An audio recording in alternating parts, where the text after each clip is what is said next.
Hello, welcome to the bonus episodes for Divisive Issues. We already know the intros for this one, so let's just get into it. What are we doing today?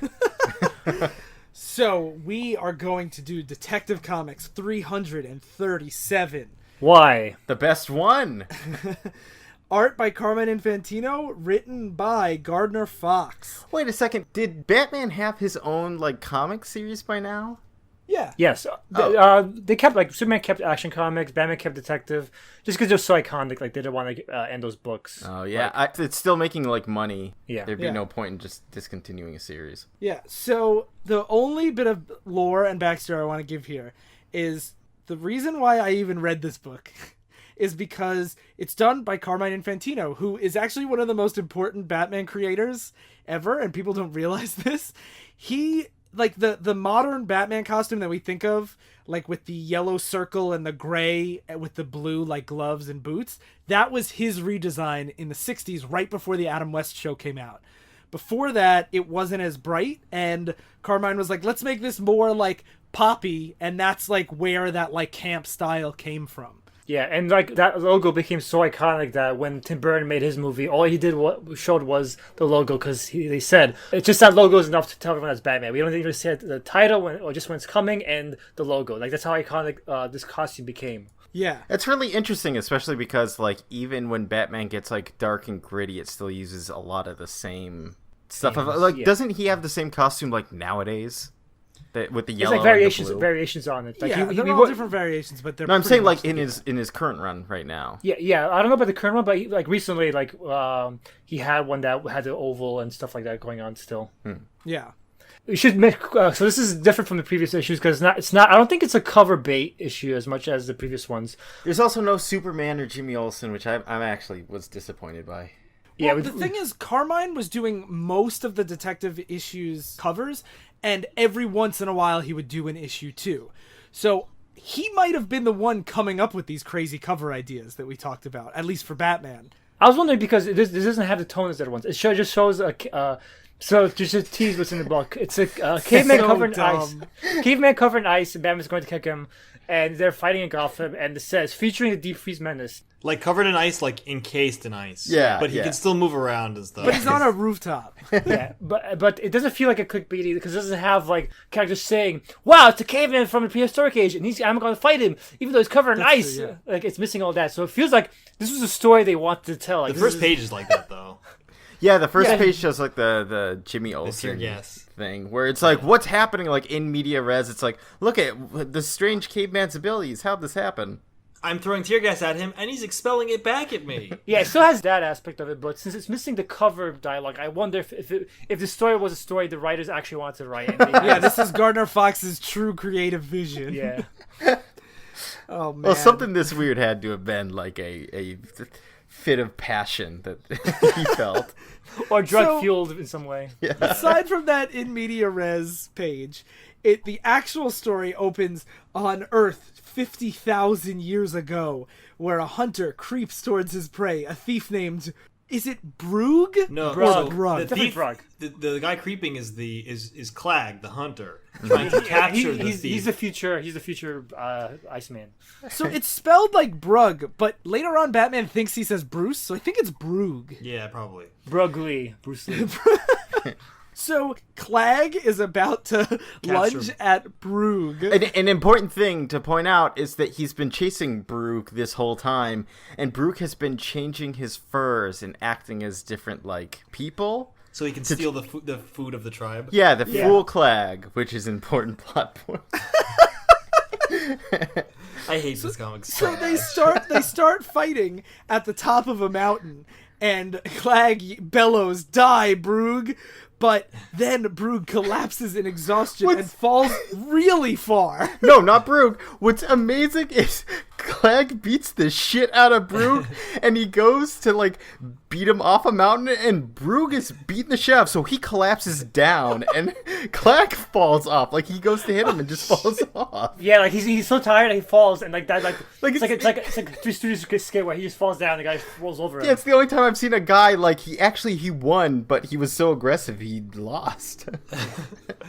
So Clag falls in like a river or something that like freezes him over like Captain America. I thought this was gonna be a reference to, guys know Otzi the Iceman.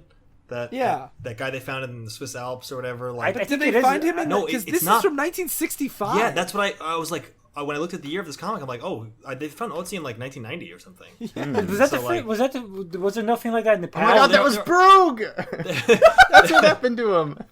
There are other things like that. It's just like Because this is not the. I'm gonna say at the end. This is not the only story like this from old comics from this time. it's just Otzi's like the most famous of them. But Yeah. So now there's Flag's second most famous. So we see Clag in a deep freeze state of suspended animation, and then there's an earthquake that launches him out the side of a mountain. And it causes tiny openings to form in the ice that sheathed his body, which when I first read this, I thought that the tiny openings were like cracks along his limbs that would allow him to move, even though Like he an had, action all this ice figure? on. Yeah, like that, exactly like that. But no, they mean little tiny porous, super small dots. And those dots allow his heart to start pumping and his lungs to start breathing. And Gives him superpowers. So Yeah, this he has is, ice powers when I now. was reading this book while I was proctoring a Regents exam, and I was like, okay, this is whatever, because I was reading the whole book. I wasn't like looking just for Clag or whatever.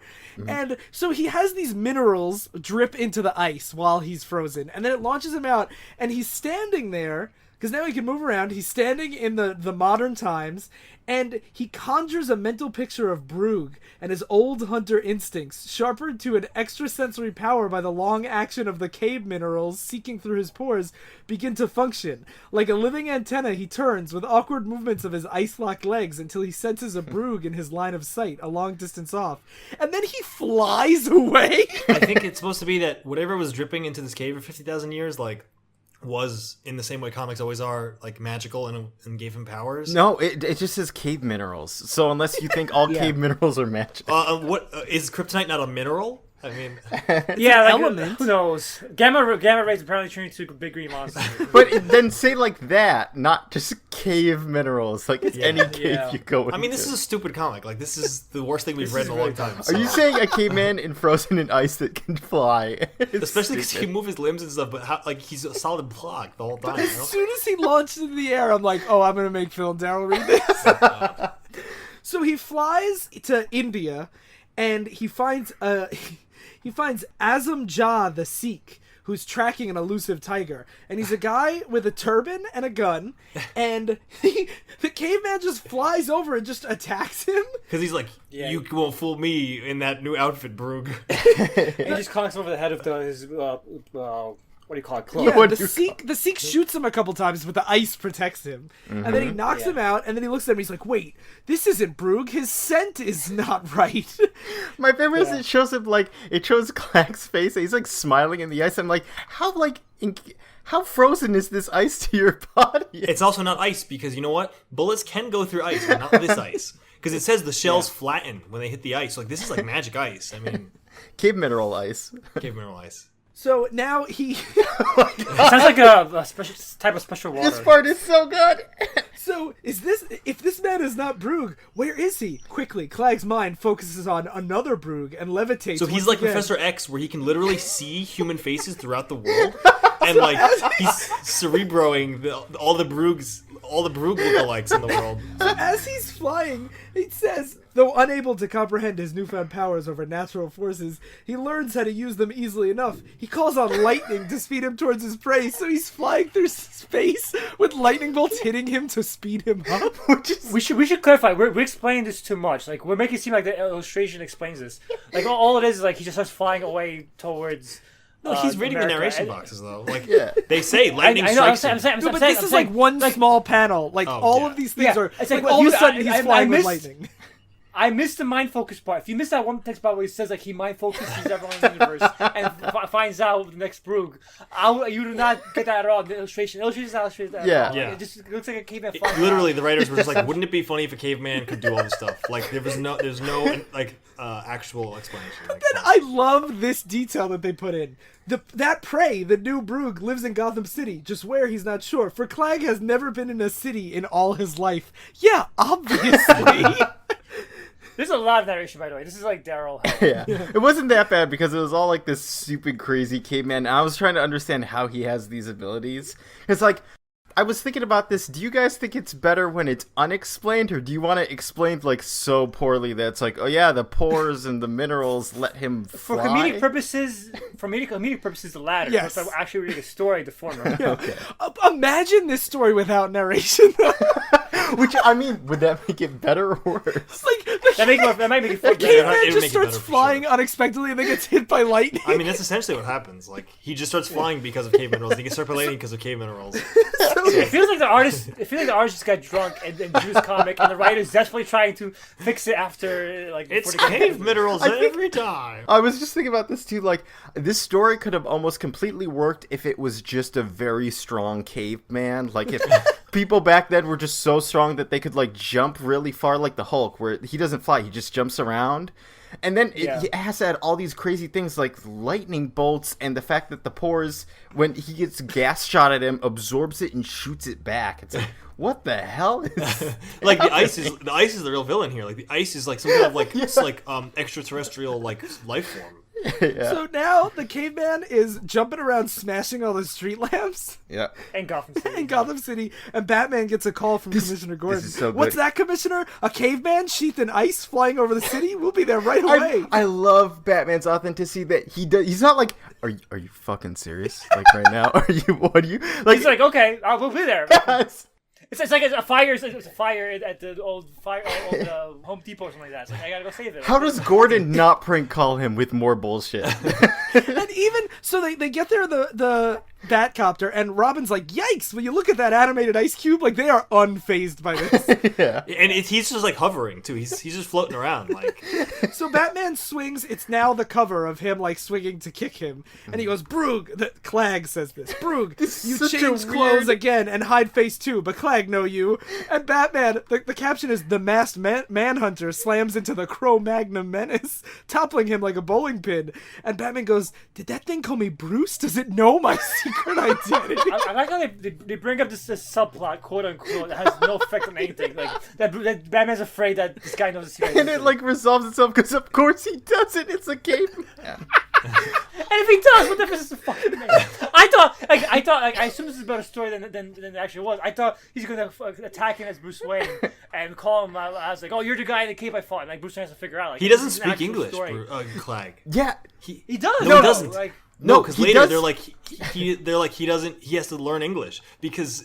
okay, but I'm assuming this is a better written story than it was. Like, if this is like if you're having this premise of a caveman who knows Bruce Wayne's identity, you set up like that plays into it eventually later on. Like, he attacks him as Bruce Wayne in like a public event and calls him out as Bruce Wayne. But no, it's just a random factoid. Hey, that- Well, he Don't- takes off his mask too. Don't disparage Gardner Fox. He created the Justice League.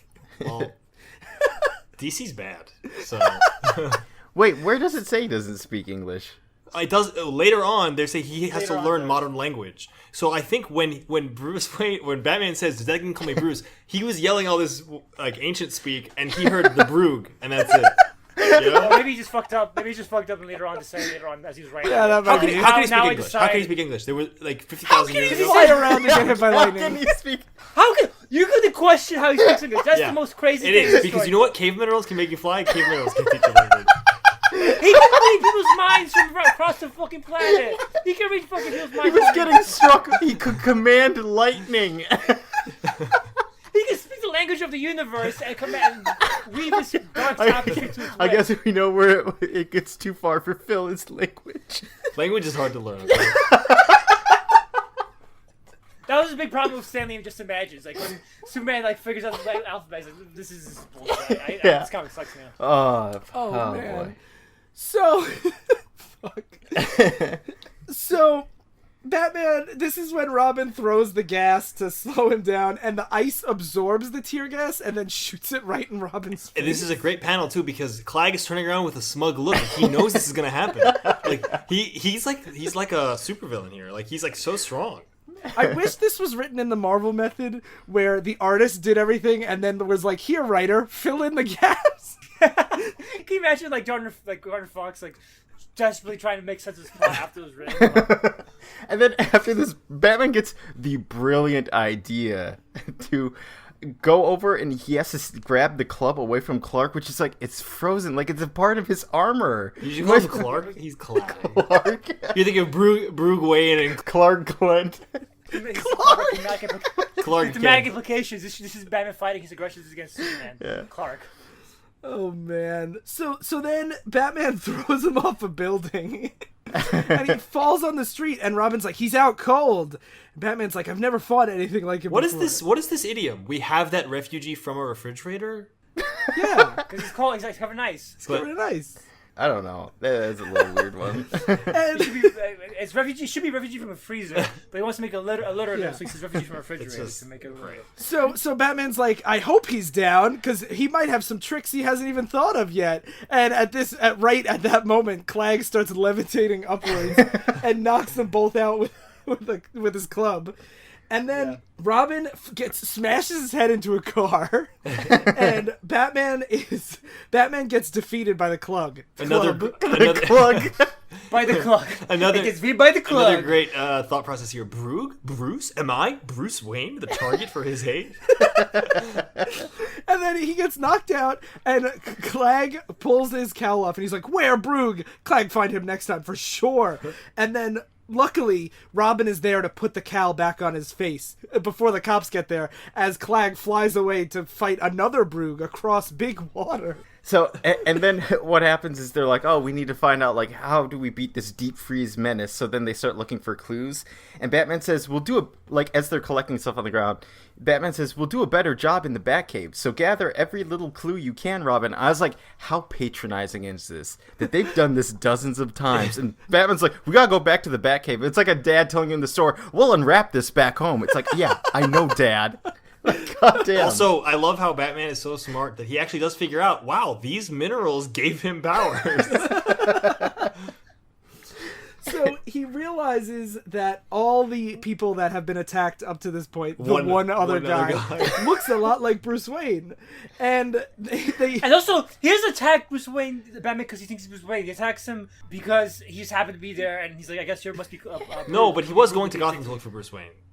I know, but he was going. Like, Brug Wayne. He didn't like I guess- Batman wasn't like fighting the Penguin and Clag showed up. Yeah. Batman No, had to like- find Clag. yeah, like Clag was attacking random cars looking for Bruce. No, he was just attacking random cars since they're animals to him.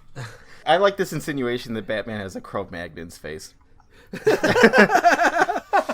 Cro-Magnon are Homo sapiens, so it's like not that crazy. It's not like he's a Neanderthal or something. Oh, okay. So they get a report that an ocean liner has sighted the caveman being windswept over the Atlantic towards Spain. Batman's like, don't worry, we'll go, and I have plastic sealant with me. So there's a matador who looks just like Bruce Wayne. Can you imagine that fucking news report, by the way? Like, there's a caveman flying over the Atlantic towards Spain. A frozen caveman, too. So Clag lands and he starts going to fight this matador, but Batman and Robin show up to save the day. And he announces, remember, that man isn't interested in us, only in Altamonte, who looks so much like Bruce Wayne, I'll announce to everyone. Why would he say that? He's saying it. I thought that was his stop up, so he says it out loud so everyone can hear it. Yeah. Well, they're in Spain. They don't speak English, just like Clegg does it. He better hold that video footage to show up in America soon. So This then we is get no a- smartphones.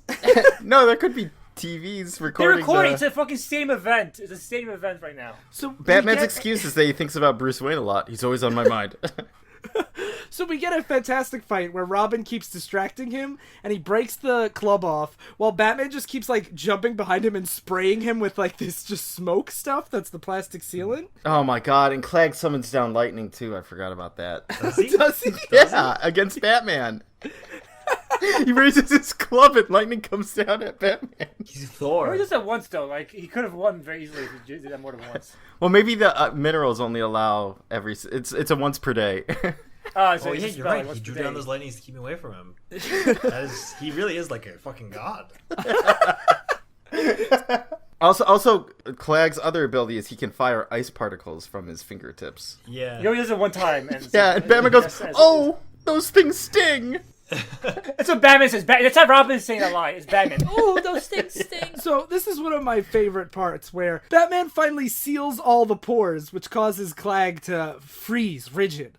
As the bullfight spectators erupt with resounding cheers, Batman says, "We'll get him to a hospital and have that ice sheath that gives him his powers removed." Robin says he'll revert to his normal self again, and the crowd goes, "Olay!" It's my hope that our scientists will be able to study him, teach him our language, and learn Price's knowledge about the prehistoric world from which he came.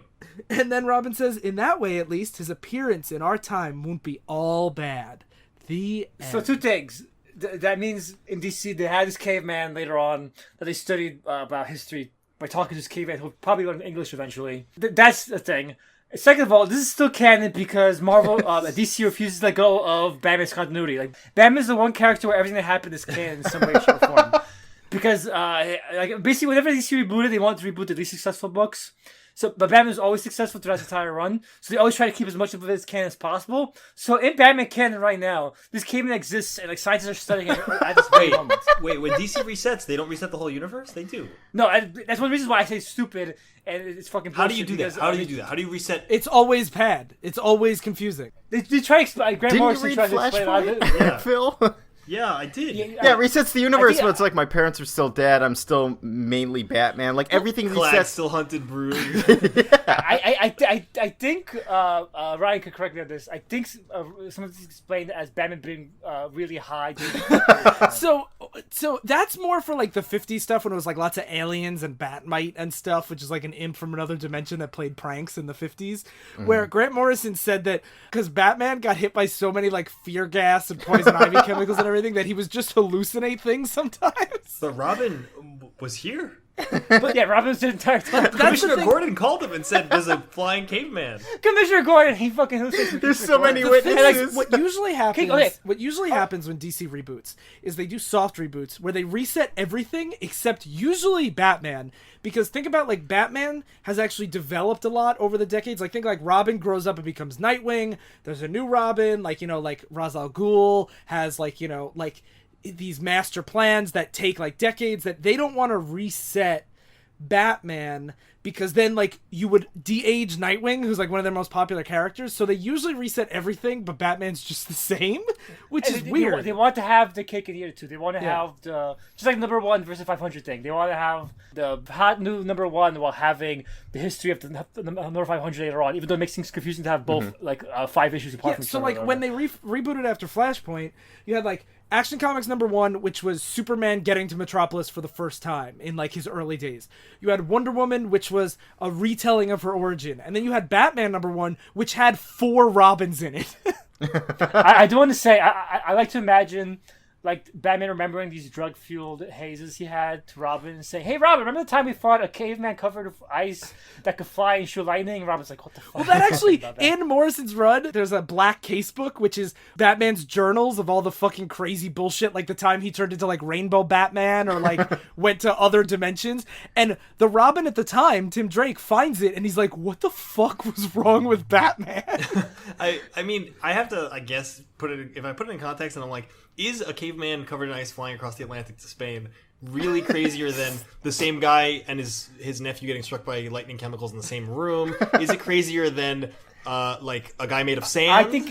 I think it is stupider at the very least because first of all, it doesn't serve a decent story. Like the story is like. This could have been a caveman super straight, as Daryl said. You didn't need the ice or the lightning powers at all. They made it more complicated than it needs to be. DC wanted their own Thor. I'm sure that was it. They succeeded. I did look it up. This is Clag's only appearance. I'm sorry. Oh man, now I'm a little. We gotta bring it back. Grant Morrison, get on this. This is one thing in the Silver Age you gotta bring back. Bring Clag back. I want to say. No wait, bring Brugge back. That's what I'm really interested. Oh yeah, we never saw what happened to Brugge. Oh, we did. He's out to the Iceman. Oh yes. I want to say this is not the only caveman superhero villain story. No, hold on, before we leave. Yeah, I feel like those had to be really popular, right? Like, I just want to ask you guys real quick before we get to that. For this story, obviously it's stupid and dumb, but what did you think of Carmine Infantino's art for a Silver Age artist? It's okay. It's better than Silver Age. I like it better than Superman story read by far. It's less cartoony. It's not like full Neil Adams, but it's more. I don't know what to call it. It's very stiff, lifeless art of the 50s. Like there's more action poses Yeah, and stuff because going on. I like Infantino's Flash a lot more because he's the one who created Barry Allen, and I like his Flash art a lot more. It's a lot more dynamic. I think the speed helps that, but I always really like his Silver Age art because it, especially coming from like the late 50s Batman stuff, it's much more dynamic and like fun. And there's a lot of action in every panel, even when it's stupid, like a caveman flying around getting hit by lightning. There's very few panels that are just like people standing there. Yeah. Like there's one panel where Robin swings on the caveman's arms and kicks him in the face. That feels like could have been a Marvel from that era. Very action oriented, much more than something that DC was doing at the Definitely time. cool. Okay, so as you were, Sly. I was just gonna say, Stan Lee later on had a villain for the Hulk called the Missing Link, which is kind of what the story should have been. Like if they're going to do it, basically, the Missing Link survives because of he gets frozen in the ice. While he's frozen in the ice, nuclear testing happens nearby. So when he gets defrozen, he's like this radioactive creature that anyone comes next to him. Basically gets burned with radioactive aura, whatever you want to call it. And I thought it was a cool villain because Hulk has to fight him, but while he's fighting him, Hulk is burning alive while he's fighting him. So it's actually like a cool concept. I think that's a much better story than this. I like this one. Oh yeah. I like this idea better. I was thinking earlier, after I finished this, about how much of a better issue Superman being buried alive is from last month's bonus episode. And I was thinking about that because this story is basically just Clag jumping around, having all these abilities, summoning all this stuff. And the last story had a lot of plot threads and things happening like every page. Like the entire plot resolves in the last page. Whereas here's it's like there's really just Batman fighting this guy. That's why I defended like the one where the JFK one and the Superman one more because like it's easy to dismiss it just as pure dumb, but if you read enough of it, you start noticing the nuances between good Silver Age and bad Silver Age. This has no arc. Like I said, if this was good Silver Age, Clag would think Bruce Wayne is Brugg. He'll meet him at a charity event. And Bruce Wayne will have to try to cover up the fact that you keep harping on this. You really want this? Is this your Clag fanfic? No, but I'm saying like I'm just using this example like if this had like the events tied to each other and create twists. If it had twists, this has no twist. Yeah.